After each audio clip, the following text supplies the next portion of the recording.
ఈరోజు current affairs quiz రూపంలో చూద్దాం.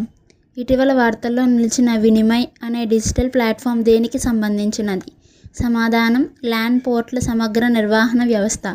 భారత్ సరిహద్దుల్లో సరుకు రవాణా, ప్రయాణికులు మరియు వాహనాల రాకపోకలను పూర్తిగా డిజిటలైజ్ చేయడం కోసం land ports authority of India ఈ వినిమయ్ వ్యవస్థను అభివృద్ధి చేసింది. ఇటీవల యూరోపియన్ యూనియన్ సహకారంతో దేశంలోనే మొదటిదైన బ్లూ వ్యాలీ క్లస్టర్ కార్యక్రమాన్ని ఏ రాష్ట్రంలో ప్రారంభించారు? సమాధానం అస్సాం. 2026 జూన్ 9న గువాహతిలో అస్సాం ప్రభుత్వం, యూరోపియన్ యూనియన్ ప్రతినిధి బృందం సంయుక్తంగా ఈ బ్లూ వ్యాలీ క్లస్టర్ కార్యక్రమాన్ని అధికారికంగా ప్రారంభించాయి. ఇది సువాసనలు, సహజ రుచులు, ఆయుష్ ఉత్పత్తులు మరియు ఆహార ప్రాసెసింగ్ రంగాల్లో పారిశ్రామిక అభివృద్ధి కోసం ఏర్పాటు చేయబడిన దేశంలోనే మొదటి 4P మోడల్ క్లస్టర్. 4P అంటే పబ్లిక్, ప్రైవేట్, పీపుల్ పార్ట్నర్షిప్. ధ్వని తరంగాలను ఉపయోగించి స్పిన్ కరెంట్లను నియంత్రించే సాంకేతికతను ఏ సంస్థ అభివృద్ధి చేసింది? సమాధానం INST మొహాలీ.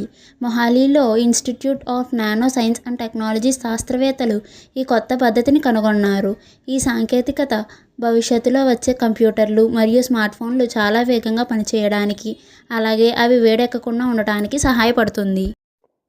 కేంద్ర ప్రభుత్వం ప్రతిష్టాత్మకంగా ప్రకటించిన 1.25 లక్షల కోట్ల రూపాయలు గ్రామీణాభివృద్ధి ప్యాకేజీ క్రింద కొత్త వికసిత్ భారత్ జీ రామ్జీ చట్టం ఏ తేదీ నుండి దేశవ్యాప్తంగా అమలులోకి రానుంది? సమాధానం జూలై 1, 2026. మహాత్మా గాంధీ జాతీయ గ్రామీణోపాధి హామీ చట్టం స్థానంలో కేంద్ర ప్రభుత్వం ఈ సరికొత్త Viksit Bharat guarantee for Rozgar and Ajeevika mission చట్టాన్ని తీసుకొని వచ్చింది. ఈ కొత్త చట్టం ప్రకారం గ్రామీణ కుటుంబాలకు ఏడాది ఉపాధి రోజులను 100 రోజుల నుండి 125 రోజులకు చేస్తారు. అంతర్జాతీయ ప్రయాణాలను సులభతరం చేయడం కోసం కేంద్ర పౌర విమానయాన మంత్రిత్వ శాఖ ప్రతిష్టాత్మకంగా తీసుకొచ్చిన ఈజీ కనెక్ట్ మోడల్ కింద ఎంపికైన దేశంలోనే మొదటి నగరం ఏది? సమాధానం వారణాసి. ఇటీవల 21 దేశాల ప్రతినిధులు, వ్యవసాయ మంత్రులు మరియు నిపుణుల భాగస్వామ్యంతో ప్రతిష్టాత్మకంగా బ్రిక్స్ వ్యవసాయ సదస్సు 2026 ఎక్కడ ప్రారంభమైంది? సమాధానం ఇండోర్, మధ్యప్రదేశ్.